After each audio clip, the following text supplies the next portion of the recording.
Hello, students. This is a bonus video that I'm making for JMS 494 to go along with Chapter 7. You should watch this video after you've watched the other video on Chapter 7. Okay, so watch the first video first, and then watch the bonus video second. In the first video, we explain a little bit about FOIA and how FOIA works. And that video also talks about other ways that reporters gather information and different sort of techniques that they use. What I've done here is put together 3 interviews, as it were, people speaking in their own words, giving you information. And I felt like this was just too much information to try and cram in the first video. We're going to start off with an excerpt from a podcast called Where Ya At? Okay, this podcast is started by someone who is a graduate from San Diego State University and now working as a sports journalist, Josh Sushan. Hopefully I'm saying the name correctly. We love all the work that you do, Josh. Anyway, he interviews people who've graduated with journalism, advertising, media studies, or PR degrees, people who are working in different aspects of the industry. This is an excerpt from episode 59, Rebecca Ware. She has done a lot of work on true crime shows, true crime documentaries, and things like that. And she talks about how she gets information for these true crime things. And then we're going to hear from Will Fritz. This is another excerpt from the same podcast, Where Ya At? Will, one day, I believe, inshallah, will be the most famous person from Temecula. Okay, and I do remember Will when he was a student here in JMS, and he was the editor for the Daily Aztec, the student newspaper. And Will talks about some of the techniques that he used to gather information when he was working at the Daily Aztec. And then we're going to conclude with a little bit of an interview from Jesse Marks, who is a student media advisor now for the School of JMS. He oversees both the Daily Aztec and the student radio station, KCR. So anyway, this video goes along with Chapter 7. There's going to be some questions. I'm not sure if there's 3 or 4 questions. I haven't done the questions at this moment, but just watch it. I think you'll learn something out of it. And I'm going to do my best to keep this video to less than 20 minutes. Okay, here we go. Oh, one more thing before I begin. One more thing. Because a lot of this is just audio excerpts from a podcast, rather than have you just stare at a screen listening to audio. I mean, in which case I could have just released this as an audio file. I found some video. Someone's walking around the streets of Delhi. I don't know if it's Old Delhi or New Delhi, walking around, and I put that there. It has nothing to do with the sound you're hearing. I just wanted some interesting visuals there. And yes, I did live in India for 7 months. Che Mahine. I think that's how you say that. I think if you're there somewhere for 7 months, you can say lived. You don't have to say visited. And I didn't pick that just because of that, but maybe I did a little bit, मैं थोड़े से हिंदी बोलता हूँ मगर सब समझ जानता हूँ. Maybe some of you got that. Anyway, here we go. On to the video. Let's discuss some of the different programs that you've worked on throughout your career. And I want to start with true crime, because true crime is just this really popular genre that people love to read and watch and listen and be their own investigative journalists. But before we start talking about true crime, I want to talk about the ethics that are involved in producing true crime. So let's start there in terms of, this is a really popular thing that people really enjoy, but yet there was someone who passed away with these stories. So let's start with the ethics that you want to take into producing true crime. Yeah, I'm so glad we're talking about this. So I've produced many, many true crime stories. I think it's very, very important for people to remember that it is not a quote genre. True crime is true. A crime was committed, and it's on television because it was big. It was big to the people who went through it, including the families of the perpetrator, the families of the victim or multiple victims, whatever the crime was. Whenever I talk with families first, when I reach out, I tell them, if they are open to talking with me, the families of the victims and the families of the perpetrator, first the families of the victims, we know that this really happened to you. We know that this changed your life and the lives of countless others forever. And I'm so sorry for your loss. We are so sorry for your loss as a program. I never refer to the project as a show. because a show implies that it's entertainment. And while I understand that people look at that true crime as a show and entertainment, it's again real people. It's real life. It really happened to them. And I think it's important for producers when they are reaching out and communicating with families to behind the scenes, don't refer to them as talent. I've heard that a lot. They aren't talent. They're humans, and they are not trained camera performers. They're just people. And they're being vulnerable and they're sharing their story. So treat them with care, extend much respect, be honest, do not make promises that you are not going to keep, and follow through on your word with these families that are trusting you with their story. Also, another thing that I always try to do, and I don't know if this will even make the podcast, I know that a lot of production companies like to not offer families compensation, financial compensation. There's a very fine line, and you can offer a family financial compensation for photographs, for archival that they may provide, so you're not necessarily paying for their story. But, true crime is not hard news. And I think production companies often use that rule in order to save money. And these families are making these networks and these production companies millions upon millions of dollars over many years, because the contracts that the families are signing are in perpetuity, forever and always, amen, in all universes. So I try my best to at least get the families some archival, some money for photographs that they can provide, or other memorabilia that they might be able to share, so that they can at least get some kind of financial restitution for this story that they are being vulnerable in sharing. I just think, like, in the end, it's very important to remember that these people are real people. They have a lot of loss. They're very traumatized, no matter how much time has gone by. And you always want to treat the family with the most respect.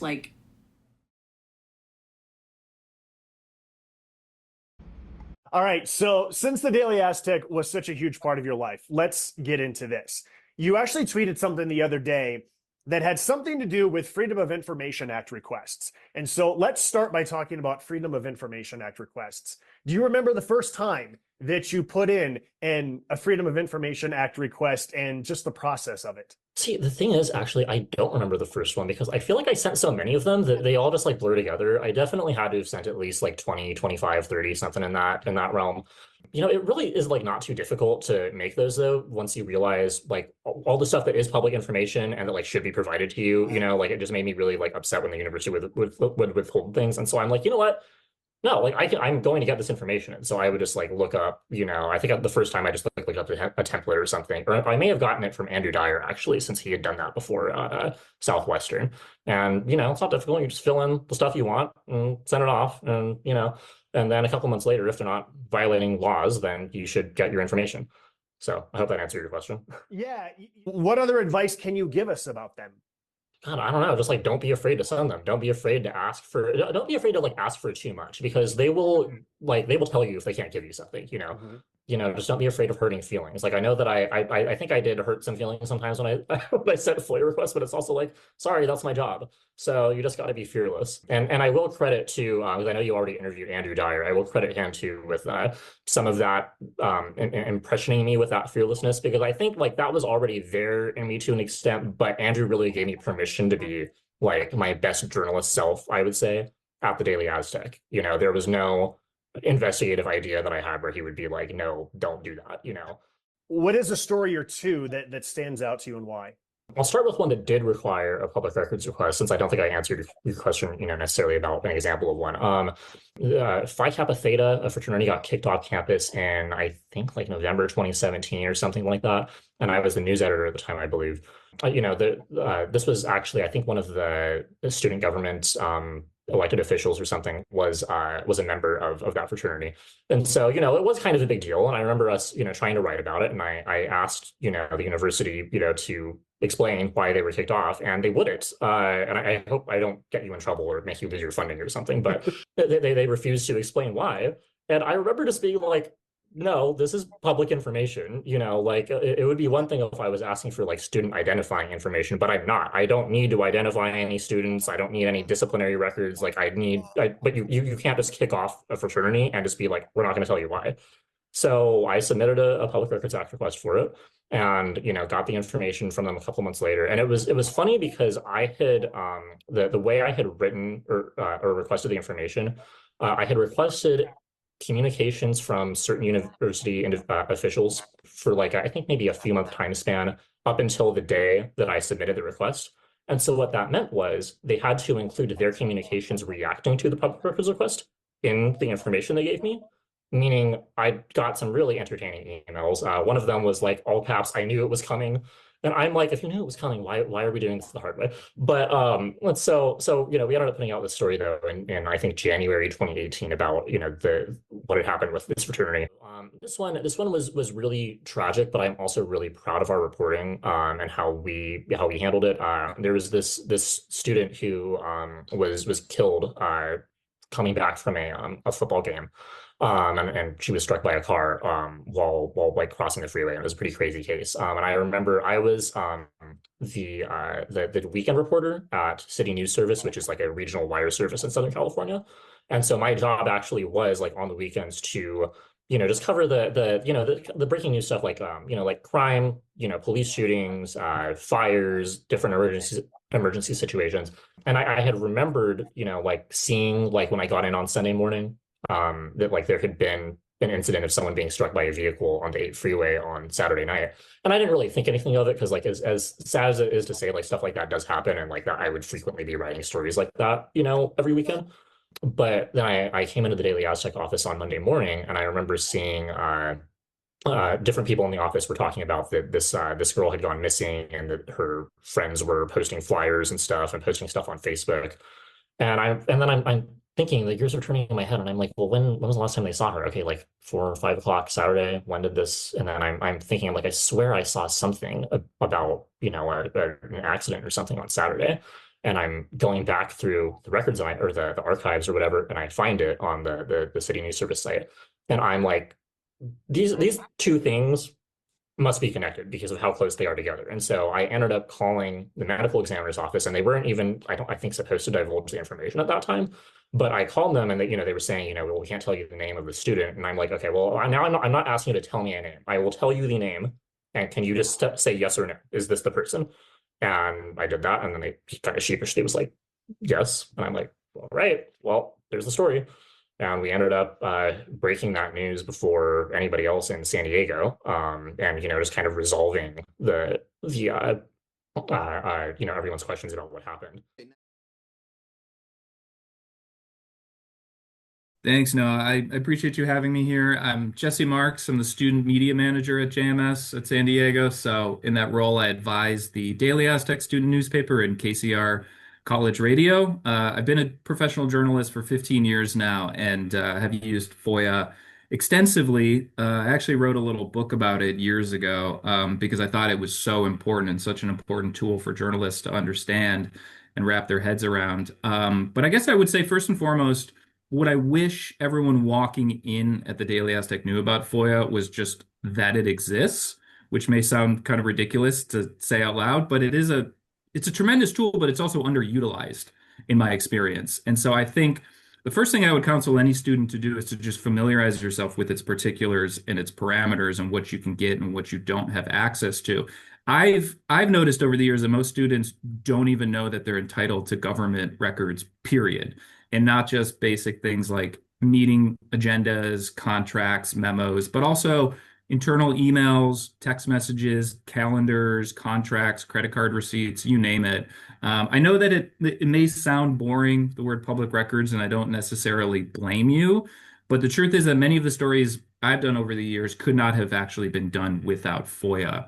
One example of which was a couple years ago, I wrote a story about how dozens of sworn police officers in San Diego had been convicted of crimes. Nobody was going to voluntarily give me that information or disclose it, but I was able to find it through a public records request. So keep in mind a couple basic things, though. FOIA is governs your access to federal records because it is a federal law.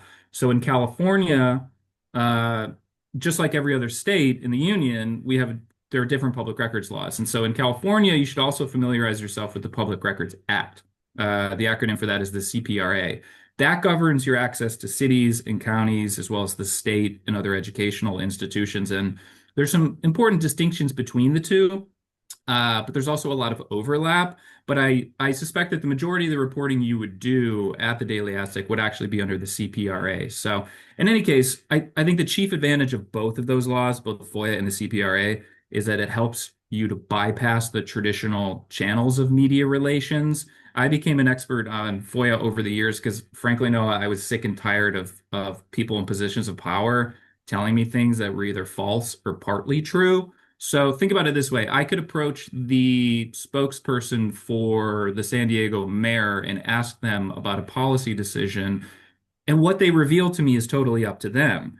But if I file a CPRA request for some of their internal emails and their conversations about this policy, I have a better chance of getting to the truth. It at the very least gives me an option of pulling back the curtain and getting a glimpse of what's actually going on behind the scenes. So in that sense, tremendously powerful. But keep in mind, government agencies have a lot of ways of continuing to keep things hidden, especially if they're unflattering. So just because you're entitled to certain types of records doesn't mean you're automatically going to get them.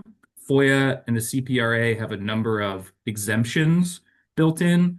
So even though the spirit of the law is that ordinary people can become watchdogs and will have access to the business the government does behind the scenes, they still have plenty of mechanisms that they can pull. At the federal level, it might be national security, which is a very vague term. At the local level, they may say that the public interest in disclosing this record is outweighed by the public interest in keeping it hidden. So you're going to encounter these obstacles. It's up to you to advocate for yourself. It's up to you to familiarize yourself with the law and, when necessary, to push back. In extreme cases, you will have to file a lawsuit.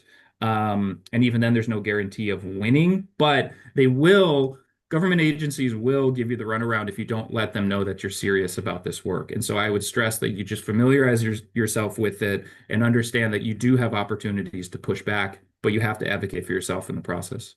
And what does CPRA stand for? Or the California Public Records Act. Okay. That honestly, no, that's the one I use about 90% of the time. And it has a shorter window. It's supposed to be a 10-day turnaround as opposed to the 20-day turnaround with FOIA. But as I'm sure you know, sometimes these things can actually take months, if not years, to complete. Agencies will just string you along for as long as they can until you're willing to sue or just complain loudly enough that they get you off of their plate. Or give up, or you just give up. Yeah. And is it true, not that I'm recommending students do this, but is it true that as an employee of San Diego State, students could get my emails? They would be entitled to try. I would imagine that SDSU would come back and cite a privacy exemption under state law. So if they would then in turn, they would have to argue that there's something in your emails that relates to the public interest. There's something related to the business of SDSU, the sausage making process that they need access to. So they couldn't get your emails for every time you ordered lunch. That's just not going to happen. Or if you were talking to your spouse about your child, they're not going to give that up. But yeah, I have gotten access to at least staff and administrators' emails before. I've never tried faculty though. So that it's a little bit of untested water from my experience, but theoretically they could. Yes. Not that there's anything in my email, but hypothetically. All right. Thank you, Jesse. All right. Was that helpful? Yeah, that was actually very helpful. Okay. I'm going to go ahead and stop.